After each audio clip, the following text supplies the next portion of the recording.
your day off. I appreciate it. Before we get started, just so we don't get kind of lost at the end, this is the last official call that we're going to be going through content material. Next week is considered officially week 6 of the course, which is where you guys will get a chance to practice presenting. We don't do any specific principle. We would just ask you to pick a principle that you want to try to present, and we'll give you about 15 minutes to get on a Hangout and present it to hopefully 2 or 3 of us. I like to kind of get a group on the call, and then we give you a little bit of feedback and critique. The way that it works is the step of graduating, if you want to call it that, of this course is for you to present about 15 to 20 minutes of one principle of your choice to myself, Eric Eisendrath, or Ruben Nieves, or any combination of the 3 of us. And when you have a chance to present, you present for about 15 to 20 minutes. You can pick Honoring the Game, you can pick Filling the Emotional Tank, you can pick Elm Tree of Mastery. We ask you to do a quick, brief intro, so like a 5-minute intro to you, and then just jump into whichever principle you'd like to present. And then at the end, we give you some positives and critiques on how we think you can improve. After that, if we feel confident enough that you're ready to go, what we're going to do is get a live audience for you. And the first step of that is getting a live PCA audience. So we'll check in your local area with your executive board and see if we can get some maybe board members or trainers or people like that together for you so that you can do an entire workshop in front of sort of a fake audience, but real live people. And then if we feel strongly that you do that well, then we send you out with the trainer, with the veteran trainer, and you'll co-present in front of a live audience. And then the next step is for you to be certified and off on your own. So that's sort of the process that we're going through. We understand that it's a little hokey to do a workshop in front of a screen. That's why I've sort of been modeling it for you. When you do it, you do not have to have this setup. We all have the PowerPoint, so it's nice if you're able to see it, but we don't have to be able to see it when you're doing it that way. And we let you pick whatever principle you'd like to do. And we're really more interested, instead of you putting your heart and soul into hitting every single bullet point on every single slide, what we want to see is your creativity, your personality come out, how you would like to engage the audience. What is your passion story? Yes, obviously, if you're going to be doing the Elm Tree of Mastery, we want to make sure that you understand that concept. But really, it's, do you have a full idea of how to relay this concept to the audience, give them some practical tools to use, get them involved a little bit, and really just show us kind of a little snapshot of how you would present if it was a live audience. So next week is optional. I'm letting you know, next week is a week where you can get caught up if you've missed out on some of the questions, but it's also a week where you'd have an opportunity to practice before you do your mock presentation. The mock presentations will be the week of the 26th of January, starting that whole week. That's when we're going to be doing the mock presentations. So, a lot of people take us up on it and just do a practice round at some point this week. Other people say, yeah, I'm good, I'll just wait till the end. So it's totally up to you. I'm going to send an email out starting tomorrow. I'll send the weekly email out for week 6, and I'll have some time slots that are available, and I'd like to have a couple people sign up for them. Or if you guys know specifically a time that works for you best this week, or say, Tuesday, Thursday evening between 8 and 9 p.m. or whatever, let me know that, and I'll try to put some people together at that time. My week is fairly flexible this week, but as I said, I would like to get a couple people together. So that being said, do you have any questions about that process before we go on? So no. We basically just take the PowerPoint that you've been using, and then we pick the principle that we want to pull from there? Yep. Okay. Exactly. Yep. So as I said, it usually comes down to about 15 minutes of content, 15 minutes of presenting that principle, but we like you to do a little intro first, because just to jump in with, honoring the game, not knowing anything about you is sort of unrealistic. So the most important, and as I said before, the most important part of these workshops is the audience understanding who you are, why you're here, and why they're here. Those are the 3 most important things. So that's really something that you do in the first 5 minutes of your intro. So we've had people, at the very beginning of this course when I started it, I said, well, just jump right into honoring the game. And we didn't really get to see that part of their personality come out. So now we say, do your intro, tell us who you are, why you're here, and then jump into the principle. Does that make sense? Got it. All right. Steve, are you good? I'm good, thank you. Okay. Pat, questions? I'm good. Okay. Mark? No, sounds good. Okay, great. Well, that's where we are. So what we're going to do right now is we're going to jump right into honoring the game, and I'm just going to go through how I would present it, ask you guys some questions to pull some things out of you, and then we'll wrap it up with a scenario menu, and I'll sort of explain a little bit about logistics and wrapping up the workshop. So without further ado, let's get started. Before we do, this is the slide that is going to end the E-Tank, emotional tank section. So as I said before, I'm a big person on transitions. So in order to get from this slide here, talking about magic ratio, you're talking about why are we filling the kids' tanks? Who remembers? Why is that such a valuable thing to remember? Why is that such an important principle? What's the goal of that? Who can tell me? Well, it puts them in a position where they can learn. Bingo. Right. So it's really to get them ready to learn. We want them to be coachable. We want them to be able to hear what we have to say as coaches. So the transition going from filling the emotional tanks, where it's been a lot of fun, and you're talking about a lot of positive things here, and you're ending it with sort of an activity where the coaches are talking about what they can physically do on their teams to fill tanks. That's the activity that I end my emotional tank on. The people are in groups, and they're actually sharing the tools, how they would do it. How would you fill tanks? Would you use the buddy system? Would you use shout-outs? Would you use varying fun with play? What kind of games can you put in? So the energy is sort of up in the room, and then we go to this right here. Now, my question for you is, as a trainer, how would you transition from emotional tank into honoring the game? And what I want you to think about first is the question that I always put out to everyone else. The last principle that we use in this workshop is called honoring the game. And this is something that we've gone beyond the term sportsmanship. When you think of sportsmanship versus honoring the game, what's the difference? Why would we choose the term honoring the game versus just, come on guys, we're teaching character and sportsmanship here? Sportsmanship might be defined as just a list of rules, like do this or don't do that, in order to be considered a good sport. Mm-hmm. Whereas honoring the game goes even deeper than that, where we're about changing cultures, athletes, coaches, parents. So it just goes a lot deeper than just simply, being a good sport. Mm-hmm. I like that, and I like how you mentioned we are bringing in other people. A lot of times sportsmanship's about two people. One's athlete and how they act towards others. And when we're talking about honoring the game, I like how I heard the term culture that you put in there, and bringing in parents and coaches and everyone else. Mm-hmm. All right, what are your thoughts on that? Why do we just not call it sportsmanship?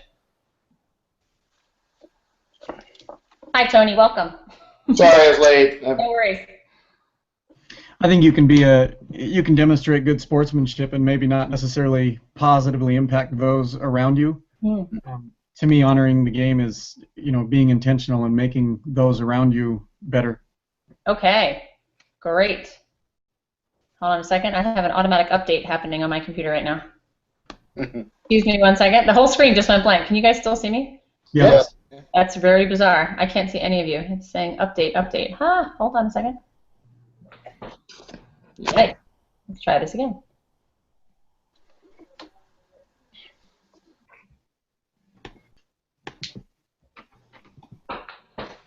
Okay. There we go. Okay. Sorry about that. Okay, so one of the transitions, and that's a good point too, that we're talking about culture. We're talking about changing a culture, and we're talking about the impact that these players have on everyone around them. And that's where we get into honoring the game. Now, one of the things that I thought was really interesting was, I think this is a pretty important principle, and we save it till last.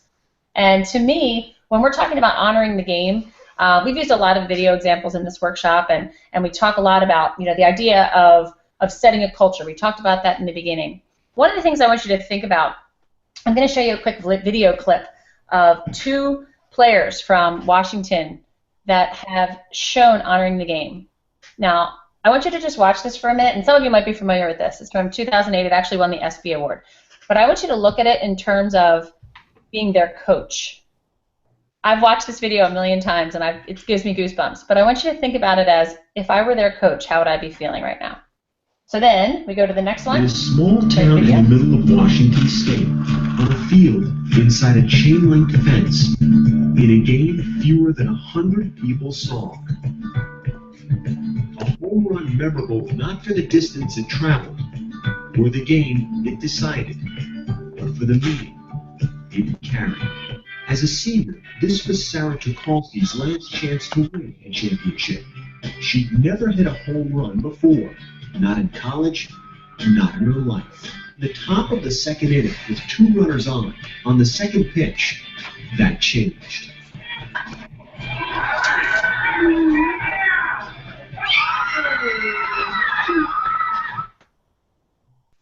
Okay, now, trainer to trainer. The reason I'm showing this right now is because this is a long video. And in terms of audience management, we've got the video watching this. Some people have already seen it, some of them already haven't seen it yet. But the very first couple times I ran through this video, it kind of stops dead, and it leaves you hanging in the room. And the words scroll up, and I read through them as fast as I could. And when I went and read through all the words, I had like 30 seconds of sitting there doing nothing, which was really awkward. So what I would encourage you to do is just read through them slowly. And I don't stop it. It just keeps going. But I just wanted to point that out to you. So here's what happened. Sarah hit a home run, but as she rounded first base, she tore her ACL and could not go any further. The umpire said that her teammates could not assist her, and if she were replaced by a pinch runner, Sarah's homer would become a single. So now, as a coach, how do you handle this situation? Let's find out what these girls did.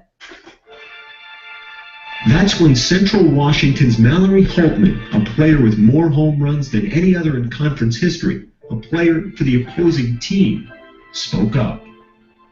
I went to the home plate umpire and asked if we could pick her up and carry her, and he looked at me a little strange. And she says, you hit the ball over the fence, you deserve it. For that reason only, because she deserved it, Holtman and Wallace began to carry the injured Tucholsky, stopping to touch her left foot on each base as the three made their way around the diamond. That's the first home run of the season for number 8, Sarah Tucholsky.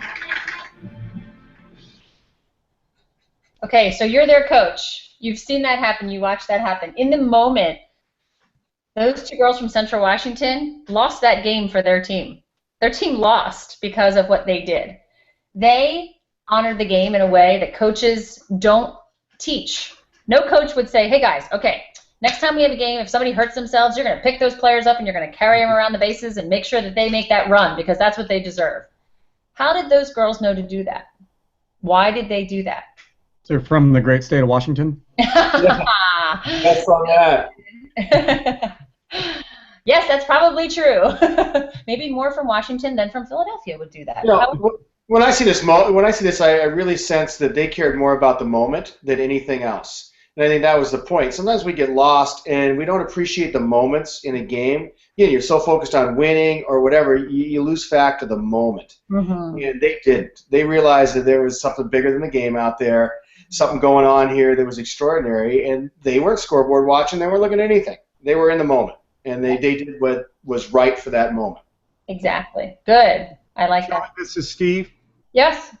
You know, I think that even if they were faced with a situation off the field, they'd have done the right thing. Mm-hmm. So, you know, their parents have to have credit, and the coaches, the positive coaches in their past, have to have credit too, because I think those 2 girls are very positive role models off the field also, no doubt. Absolutely. Good point to bring up. You know, they were, you know, some people would say they were just raised the right way. Those girls had their heads on straight and they did the right thing. Yep. Any other thoughts on that?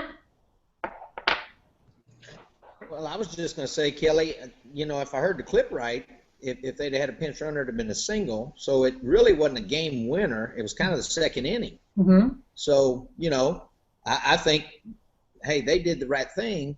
But as a coach, if they say that lost the game, hey, we still got more innings to go and opportunities. So I don't think you come down to that one play. Yeah, good point. Good point. Very good point. The one thing that I want you to think about here is something that we call honoring the game. And those girls honored the game. As Tony said, they saw that the game was bigger than that moment. It was bigger than that win at that time or her not scoring that run. And the idea of honoring the game really comes down to what culture do you have on your team. And one of the things that a lot of coaches have said to me is, well, you know, I'm taking over, I'm a new coach, I'm taking over for a team that maybe had a really rough time last year, or they didn't have a real winning record, and I'm kind of taking over, and there's a lot of animosity on the team, and there's a problem, and I'm taking over, and I'm not really sure how to change these kids around. And the one thing that I say to them all the time, and I say this to coaches constantly, every time an athlete steps on your field, the culture that they move forward with is the culture that you put in place. And it doesn't matter if you've been coaching for 25 years or you've been coaching for 25 minutes. The time that you have those athletes can be the bright spot in their day. A lot of these kids probably don't come from a really strong family life at home, or maybe they have a wonderful family life and their parents put a lot of pressure on them, or maybe there's good things or bad things happening. But when they are on your field or your court or in your pool, the culture that you put forward is how they behave. And I've had, as a teacher, I remember having a lot of parent-teacher conferences, and I remember parents coming into the parent-teacher conference and me saying, "Wow, Mrs. Jones, your son Ryan is just so helpful and so friendly, and he participates all the time in class, and I'm just so proud of him."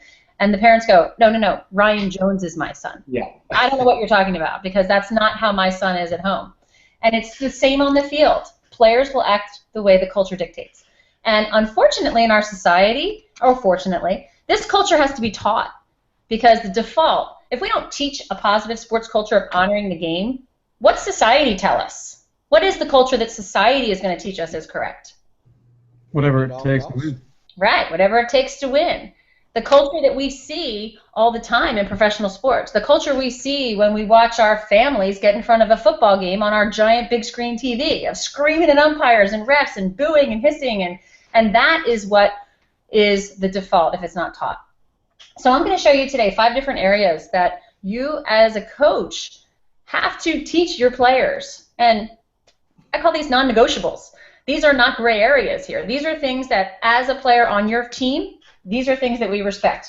Now, trainer to trainer here, I suggest, highly strongly suggest, that you don't make this slide a guessing game, because it just causes, people are guessing, throwing out words. What do you think the R stands for? What do you think the O stands for? I like to bring questions out of an audience that are going to be intelligent, thought-out answers, not just who thinks they can say what R stands for. So these are here as an acronym to show you that we use a lot of acronyms, a kind of a memory tool, but I would suggest that you don't have like a popcorn call-out of what do you think R stands for. So I just go through them one step at a time.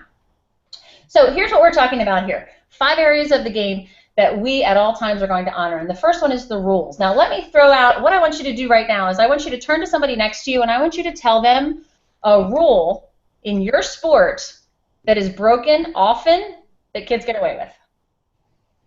Okay, so I'm not going to have you talk to each other, but just call it out. Does anybody have an example? In your sport that you coach, what's a rule that's broken pretty often that kids get away with? Lacrosse face-offs. Okay, tell me about that. Oh, there's all kinds of ways to cheat in lacrosse on face-offs, so the referees catch or don't catch. It's a really, that's the way the nature of the game is, and the guys at the top level, if they're in their philosophy is if you're not trying to cheat a little bit, you're not trying hard enough. So you got to get that out, saying to the little kids or the younger kids that no, we're gonna teach you face-offs. You're gonna do the face-offs by the rules. Okay, great. Give me another example from a different sport besides lacrosse. Basketball 3 in the key. Okay, good. And how's that one broken often for people that don't know basketball? If you counted 3 in the key on every possession, you would be blowing the whistle on every possession. And it's usually a therapeutic moment for coaches and parents. When they don't know what else to do, they will yell for the refs to monitor 3 in the key. Okay, great. Give me one more example from a different sport. Little League guys leading off first base, the younger kids are not allowed to lead off first base until the pitch crosses the plate. A lot of times players leave early and they're not called on it. Okay. And which is encouraged by their coaches. Okay. So that, I like that point that you brought up. Are these things encouraged by coaches? Are they taught by coaches? Or are they just let go? Because it's just part of the game. And I think you're going to get a combination of all 3. Why are rules important in a game, especially at the younger levels? Why is it so important to even have rules? Sounds like a rhetorical question, but think about the true reason for rules. What do you think? Structure. Safety. Right. Structure and safety. So if we're talking about structure and safety here, and we let rules go, we let things slide, you're compromising the safety of those players, and you're compromising the integrity of the game. So as coaches, I've turned a blind eye before. I played field hockey, a sport that drives most people crazy because every time that ball hits somebody's foot, the whistle blows. My husband used to watch the games and say, this is the most ridiculous thing I've ever heard of because your feet are next to the ball. Of course your feet are going to touch the ball. And goals have been kicked in, and whistles, it's something that's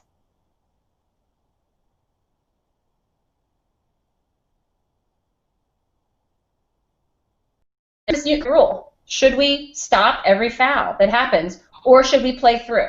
I'd like somebody, let's do a quick 2-minute debate here. Those of you that say, you know what, it's a scrimmage, are on the side of, you know, you got to let them go sometimes because you can't be stopping every single game. I want to hear a defense for that.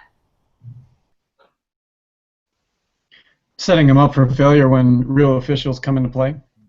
Okay, so that's a good reason not to. All right, so let's start on that end. Travis says, you know what, that's not a good idea. Don't let the fouls go by because you're setting them up for failure. All right, does anybody disagree with that in the scrimmage? Well, kids get hurt. Yeah. Yep, kids get hurt too. That's a problem. Okay. Have we ever let it go, though?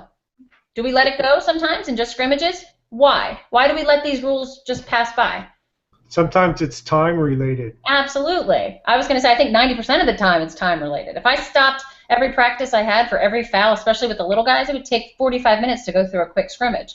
So what are some ways we can get around that? How can we show the players that this is a rule, it was a foul, it was broken, but we don't want to mess up the flow? Any thoughts on that? Well, when there's a first infraction, maybe stop play and explain to everybody what the correct position would be and tell them we're not going to call it, but this is what or how you should react. Okay, good idea. Good idea. What's another idea? Because rules are important, but we don't want to mess up the flow of everything. Well, you can just call it out during the flow of play. Uh-huh. You know, Susie, you covered the ball. Okay, don't cover the ball. Well, she's still playing. You can point out little things like that, as long as they're not, what I would say, crossing the line where someone might get hurt. But the little rule things, you can do it in the flow of the scrimmage. Mm-hmm. And call out their name, or sub them out real quick and sub them back in and explain, well, they're out. Why what she did wrong? Put her back in. Mm-hmm. Okay, great. Any more ideas?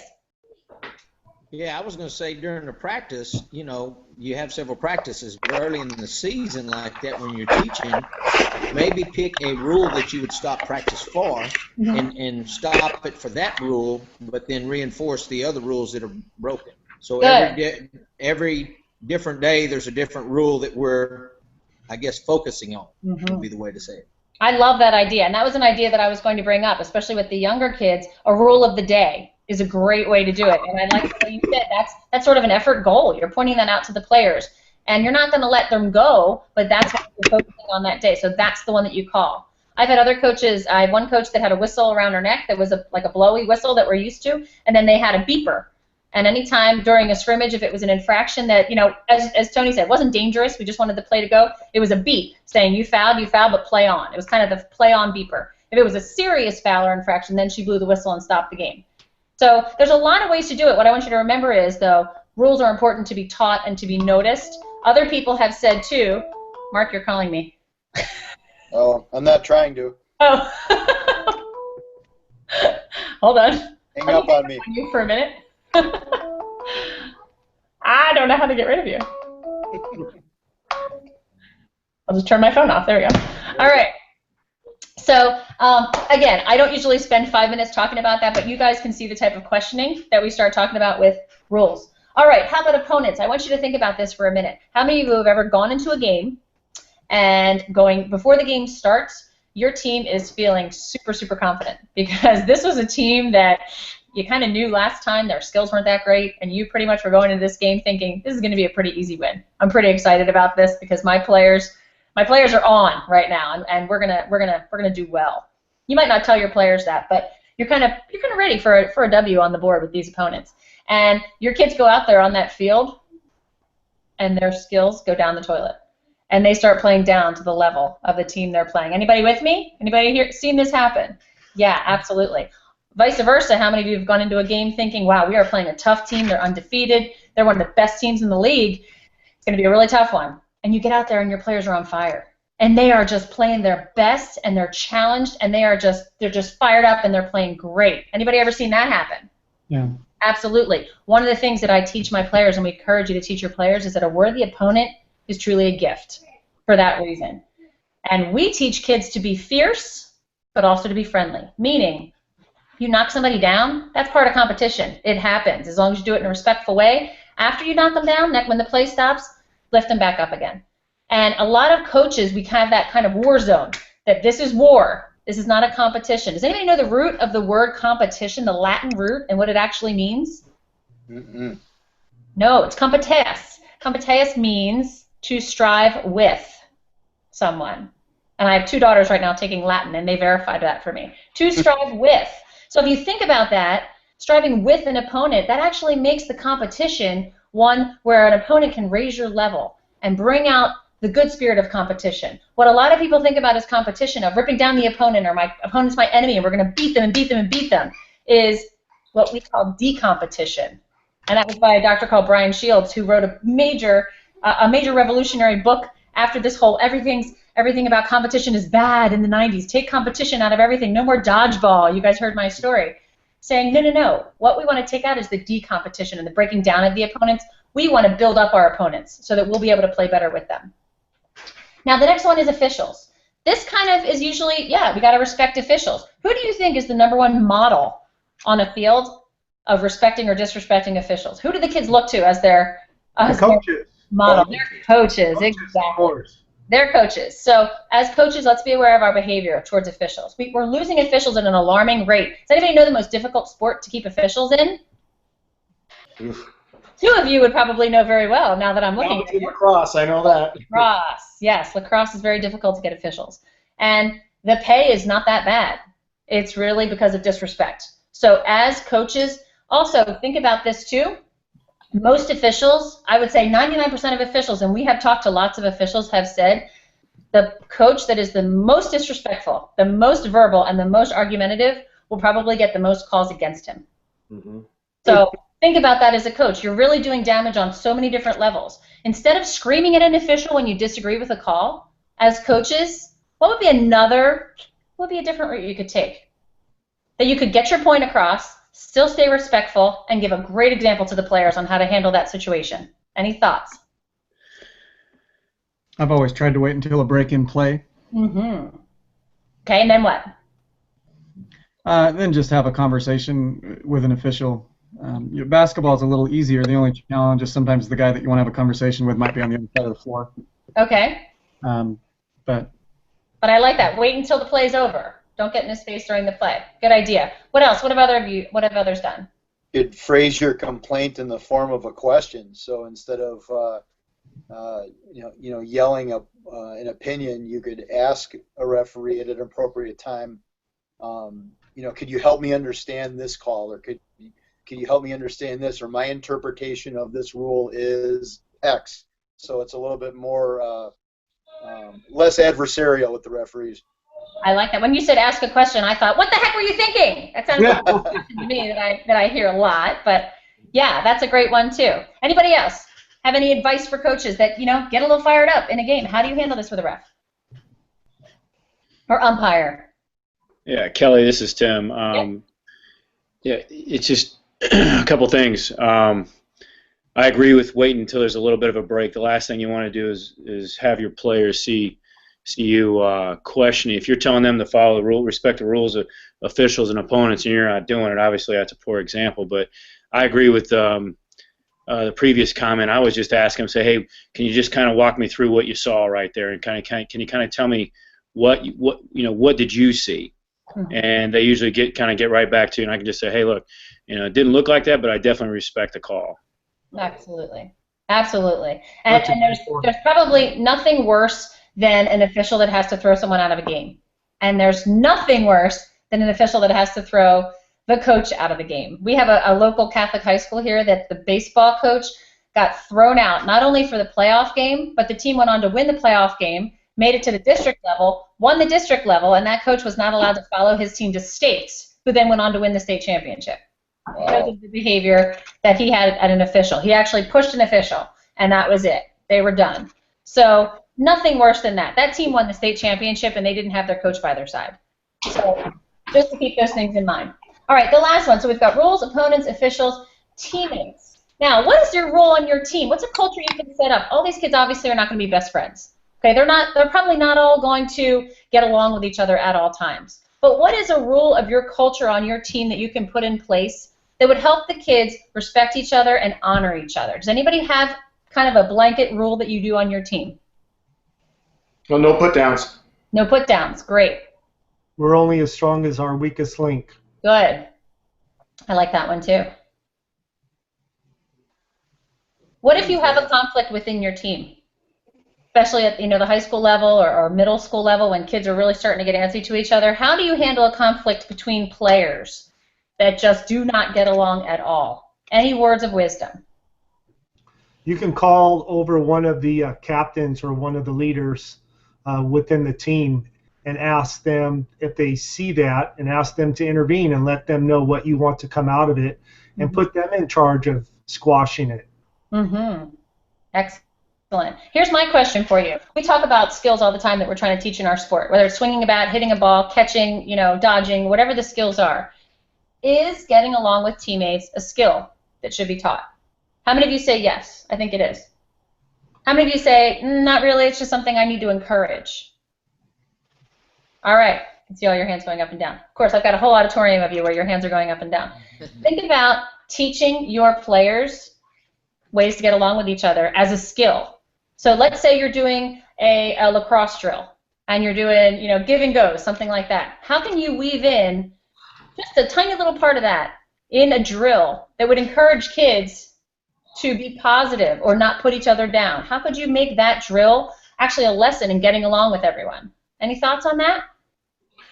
We sometimes match up our most experienced with our least experienced. Okay. Right? There's going to be balls dropped and everything like that, and I put on the table the most experienced people. How are you going to make your teammates better? Going back to that weakest link comment.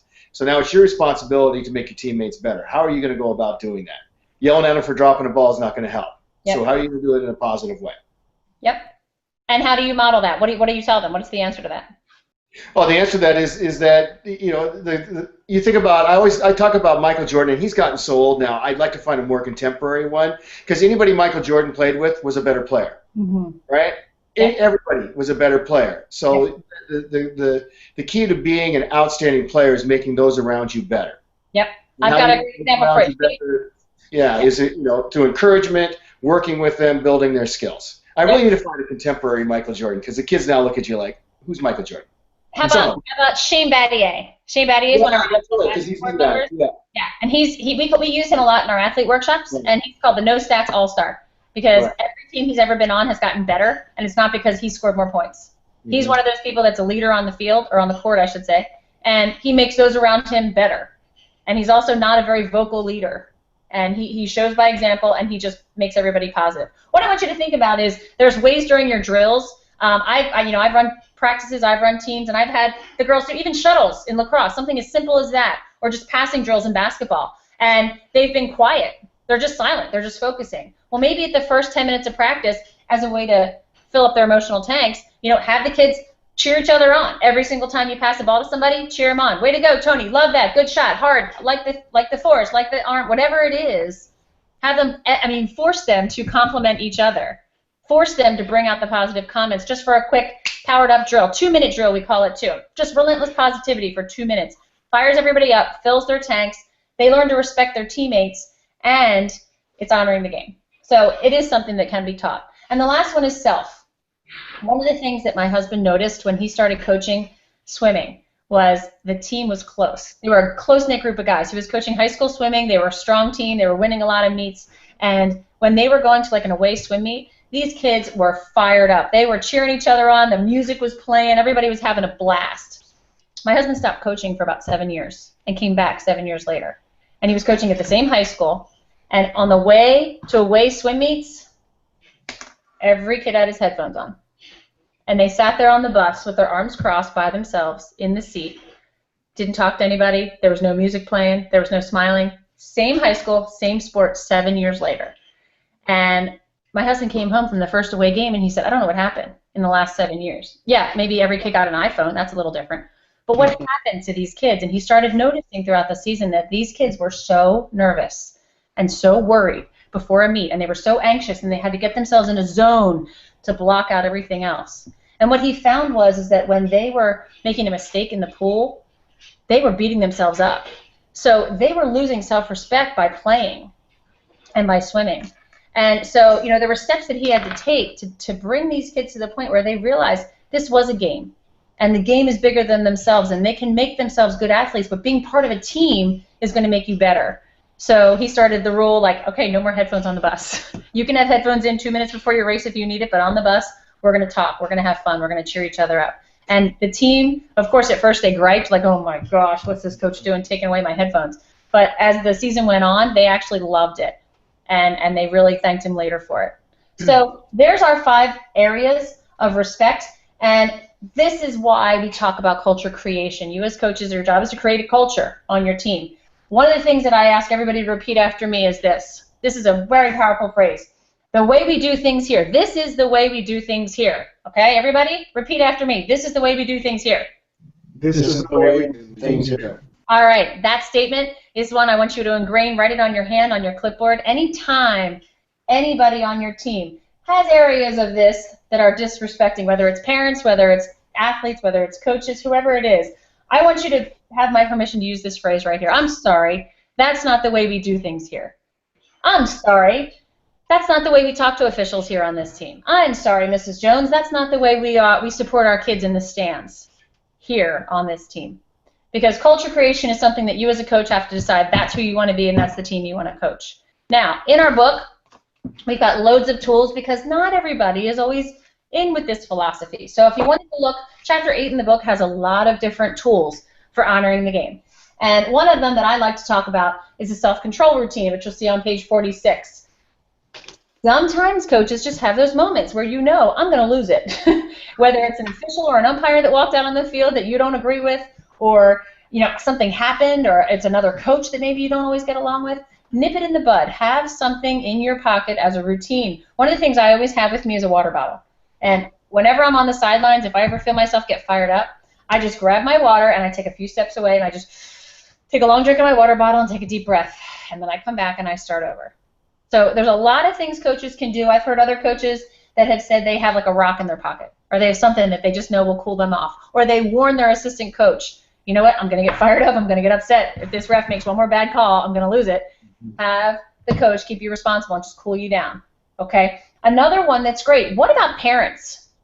How do you handle, now this again, trainer to trainer here, I like to bring up parents as part of the Honoring the Game toolkit. However, you have to know that you're going to open up a huge can of worms. So this is at the end of the workshop. At this point in the workshop, I probably have about a half an hour left before I get to scenarios. And talking about parents can start as a whole big gripe fest.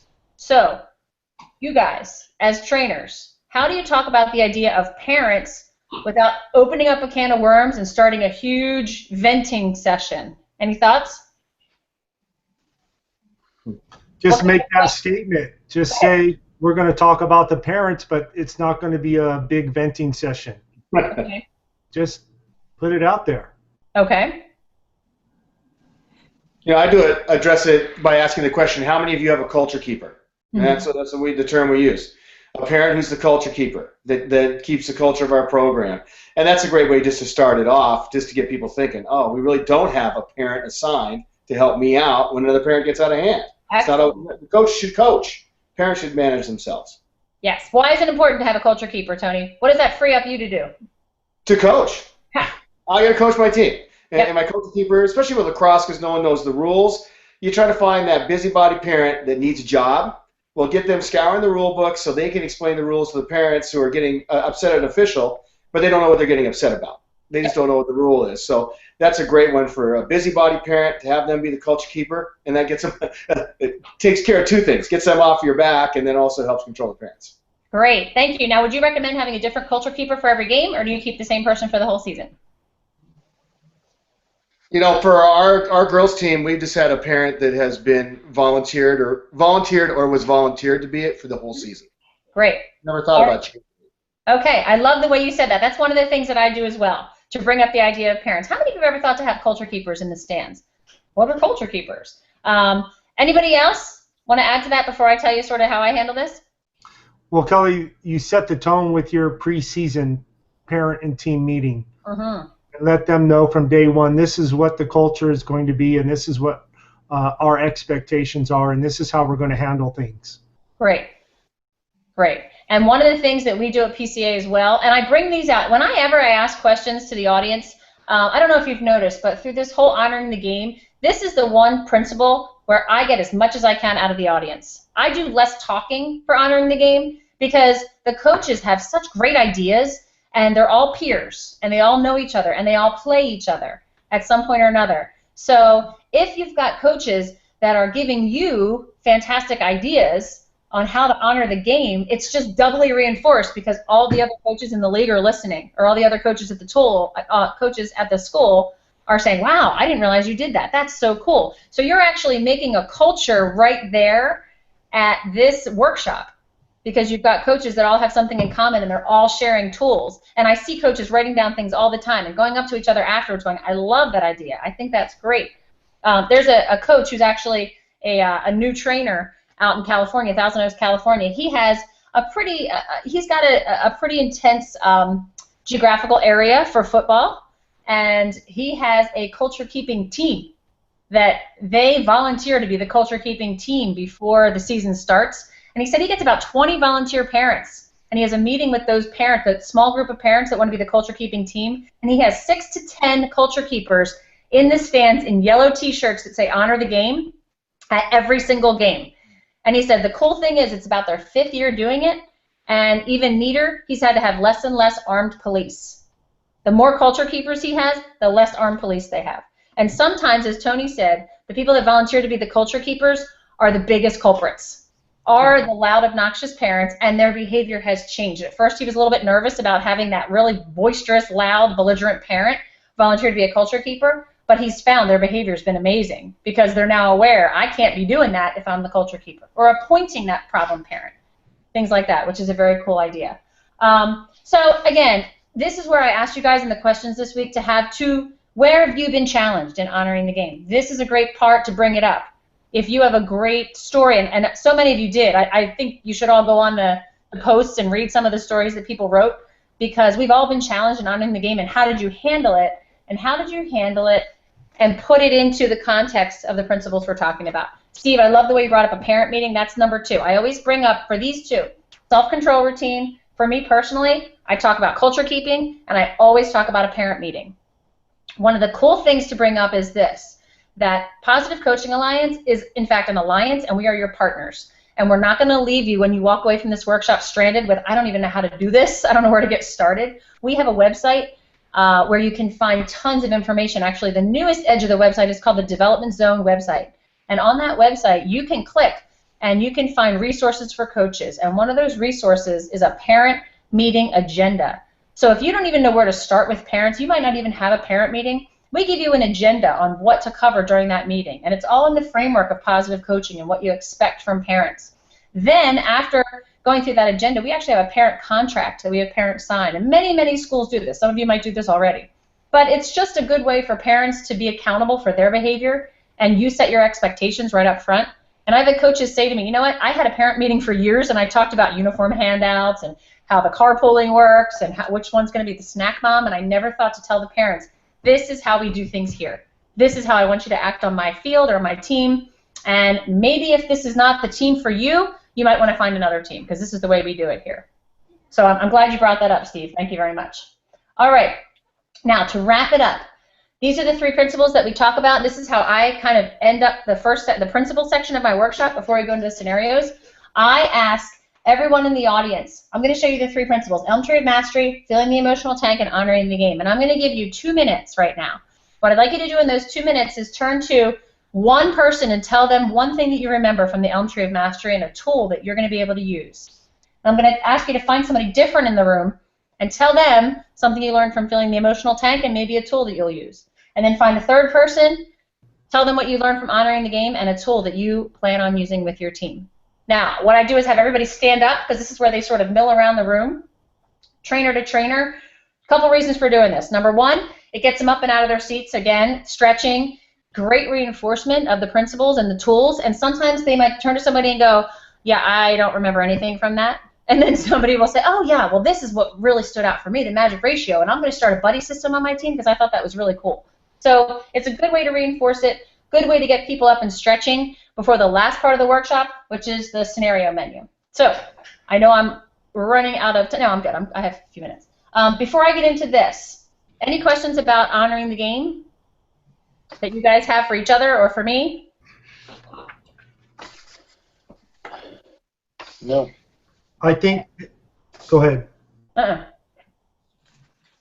Kelly, on page 45, the last paragraph, your commitment to honoring the game, the last sentence says, we can be a part of the answer to our society's hungering need to elevate the way we treat each other. Mm-hmm. So creating better people, not just better athletes. Yep. And that's our motto, better athletes, better people. Mm-hmm. Which is exactly right. Yep, absolutely. Thank you for bringing that up. All right, so we ready to move on here? Okay. As I said before, this is a 2-hour workshop. So at this point, I usually say it's about 90 minutes into it. If you only get an hour and a half to do this workshop, which a lot of times you might, all of the content should be done in about an hour so that you have about a half an hour at the end to go through some scenarios and finish up the workshop. So have any of you, and I just like to be honest just so I know what to go through, have any of you not had a chance to look at the scenario menu at all yet? It's okay if you haven't. Yeah, not all of them. Okay. This is overwhelming. And this is overwhelming because it takes a lot of time to go through each one. So what I would encourage you to do is look through this. Now, one of the things I like to do at the end of the workshop is ask the coaches, okay, now we've talked about all these principles, we've talked about all these things. What I want you to do is jot down on the front of your book where you wrote, they already wrote their most influential, why they want to be remembered as a coach. What I want you to write somewhere else on that page is, what's your biggest challenge as a coach? Okay, so I have the coaches, write down one of their biggest challenges. Now, this can be something you do in the beginning of the workshop, the end of the workshop. I've had actually some trainers that have said they've given out sticky notes to their to the audience if it's a small enough audience. Each coach writes down their biggest challenge, and then they come up and stick it up at some point during the workshop. Another thing coaches have done is put up like big Post-it note chart paper, and as the coaches have walked into the room and they sign in, they might have the coach write their biggest challenge. It's so that you can sort of customize the scenario menu, because there is no way you're going to get through more than probably 3 of these in a half an hour, sometimes 4 depending on the group. Another thing that I like to do is that 3 days before the workshop, we encourage you all, you have to give the partner a call, and we talked about that before, to talk about a little bit about the coaches and challenges. So even just with that, you might find out from the board or the partner, whoever it is, the AD, specifically the concerns that they have. Yeah, you know what? We've had losing seasons for the past 10 years, and it's really hard. The players are getting really discouraged. So right there, I would say to myself, okay, I definitely want to get into losing badly scenario. Maybe they're talking about maybe disruptive kids. We're having a lot of problems with the behavior. Our teams win, but the kids are having a little bit of behavior, so I might want to make sure that I hit the disruptive kids scenario. Another one about parent conduct. A lot of teams will say parent conduct is their #1 problem. So I make sure I hit into that scenario. For you guys, especially when you're starting out, I would say definitely be very, very comfortable with 2 in each category. And I have ones that I like to use over and over again if I get a chance. The one thing that I love to use is varying abilities, because I think this is huge. I think any team that and this is just me, other trainers might not, but one of the things that I found a big challenge when I was coaching is you've got some kids that are superstars and other kids that have never touched a stick before, and how do you merge that together? And a lot of that does have to do with team bonding, but here's what I would do. This is a great opportunity for you to mix up players in any wonderfully creative way you can. Now, if your audience is sort of losing energy and they want to just sit where they are, you can just be really easy and say, turn to a partner next to you and let's talk about this. Okay, if it's the end of the night and you think they need a little boost, then bring up a scenario and say, okay, there's so many different ways you can group people. You can group them by sport. You can group them by age they coach. You can group them by eye color, shoe size, whatever you want to do to get the group up and moving around and mixing, and you can have a lot of fun with it. What I encourage you to do all the time is give them a time limit. Don't ever say, okay, I want you to discuss this, and I'll tell you when to stop. Because people don't know if you're going to give them 10 minutes or 2 minutes. I like to say 2 minutes is usually a pretty good time limit to talk about things. So what I do is I would ask a volunteer from the audience to read the scenario. Number one, because by this point you are so sick of hearing your own voice that it's nice to get another voice in the room. Number two, it makes it more real for them. So could I have a volunteer to read this scenario? And of course, Mark would say sure, and he would read it. You have a wide variety of ability on your team. Couple players are stars. Couple compete well. Yada, yada, yada. Weaker players are criticizing stronger players. How do you forge these players? Now, every single scenario has the question, and then you put it out to the audience. Okay, guys, you've got 2 minutes to talk about how you would handle this. Go. So they talk amongst themselves, come up with all these great ideas. Now, here's the challenge. Do you allow every group to share, or do you go right to the learning part? Okay, and that, again, know your audience. I know a lot of you guys are used to presenting already. It's really a matter of time. If you guys have any strong opinions on that, I'd love to hear them. But I personally think it's just getting to know your audience and where they're at. Does anybody have any input on that? One way I manage it is just I listen in, and then I'll just go, if I find something really interesting or hasn't been brought up or something I've never heard of, something that my perception is brilliant, then I'll call on that group to share that one. Good. I'll just kind of use my ears around the room, try to listen to what they're talking about. That's a good one. Yep.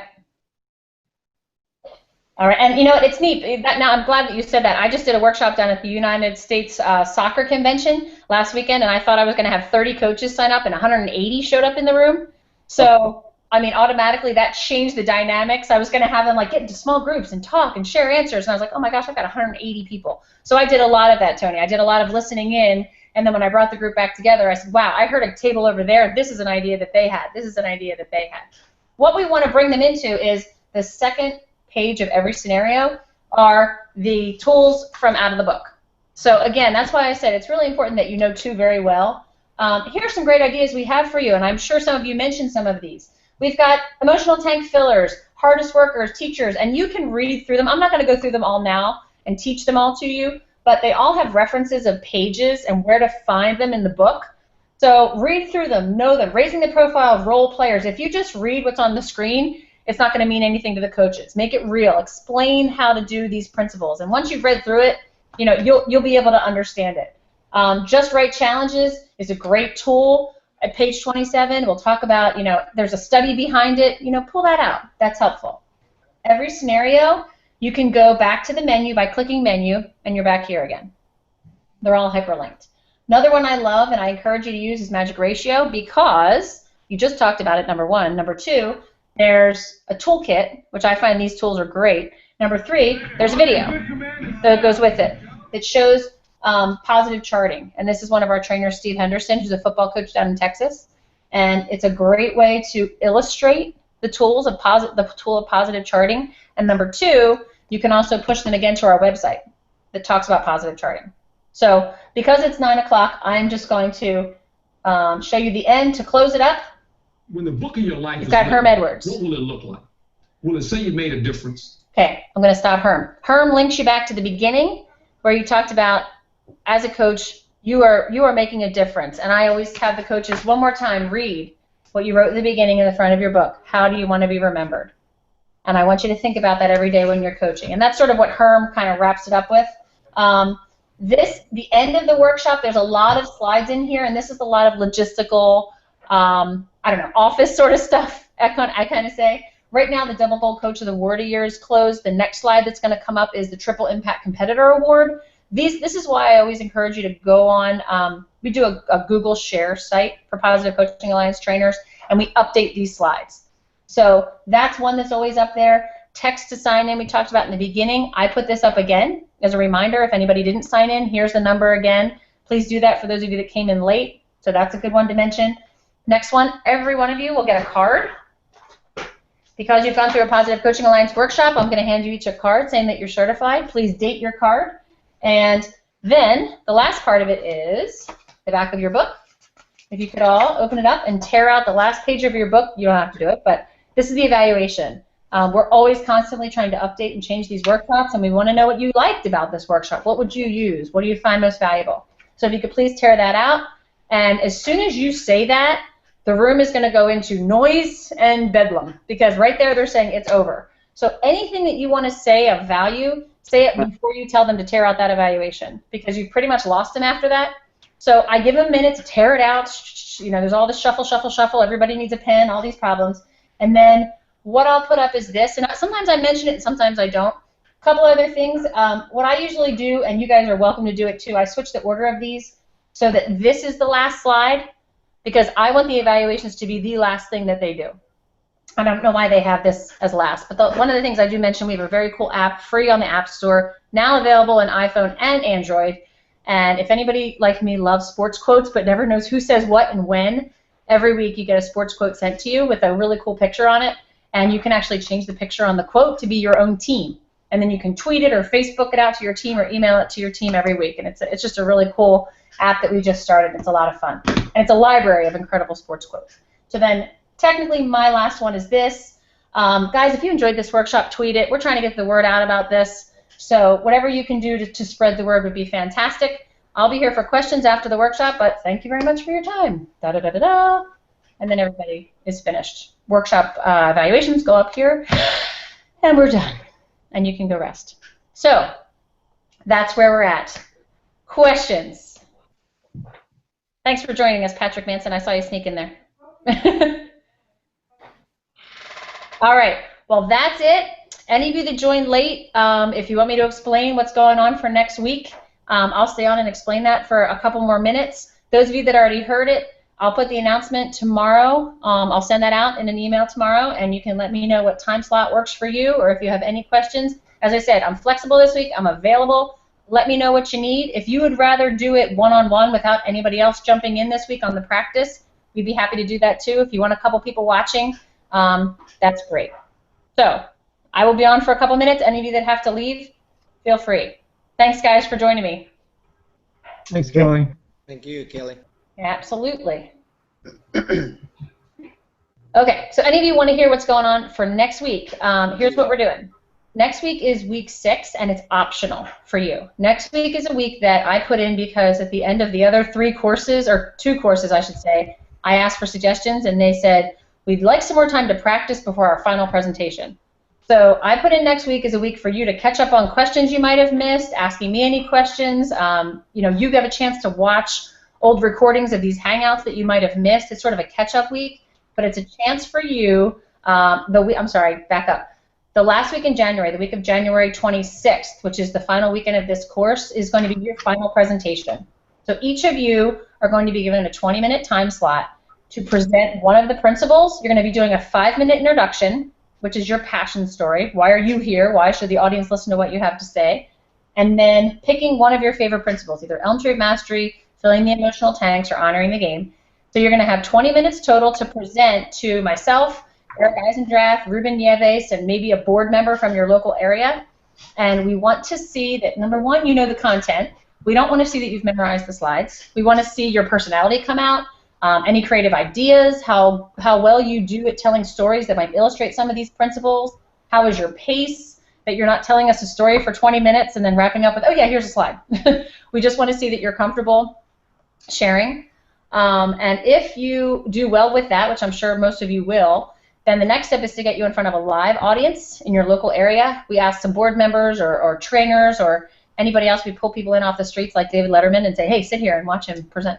So we get you in front of a live audience to present an entire workshop from beginning to end. And then, again, if that all goes well with that, next thing you do is we match you up with a veteran trainer, and you would present part of the workshop in front of a live audience of coaches. And then, then you're on your own. Now that's what we'd like to happen. It doesn't always happen that quickly or in that exact order based on your location, but that's how we'd like to be set up. So next week, or I should say this week, I'm so confused that today's Monday. This week coming up is a chance for you to practice. So I will have time slots set up, and if you want to get a chance to give it a shot before your final presentation and you say, yeah, I'm going to do filling the emotional tanks and you want to give it a run, let me know, and I will be available on a Hangout to have you go through that or ask any questions that you have. So as I said, it's an optional week, but it's a week for you to take advantage of. So Kelly, are you saying we can schedule an individual Hangout with you? Yes. Yep. Okay. Okay, I'll be done in 1 minute. Kelly, 5-minute intro, 15-minute presentation, 20 minutes total. Yep. And then we do 5 minutes of feedback. Yep. Yep. Similar to the way you did with U.S. lacrosse. Yep. Similar idea to that. Yep. Which is actually next weekend, now that I think about it. Next Saturday, we're doing the same thing down in Baltimore. All right. Questions, guys? No. Okay. Well, thank you. It is bedtime around here, so I've got to go put some little people to bed. Hey, Kelly, can I ask a Thank quick you. question? Kelly, Yes, can you see me on your screen? I can. What did you do differently? Just kept pushing buttons. Okay. That usually, I always say that or the Fonzie method, where you just start punching things until something works. Okay. Thank you, Kelly. All right, you're welcome. Bye-bye. Bye-bye.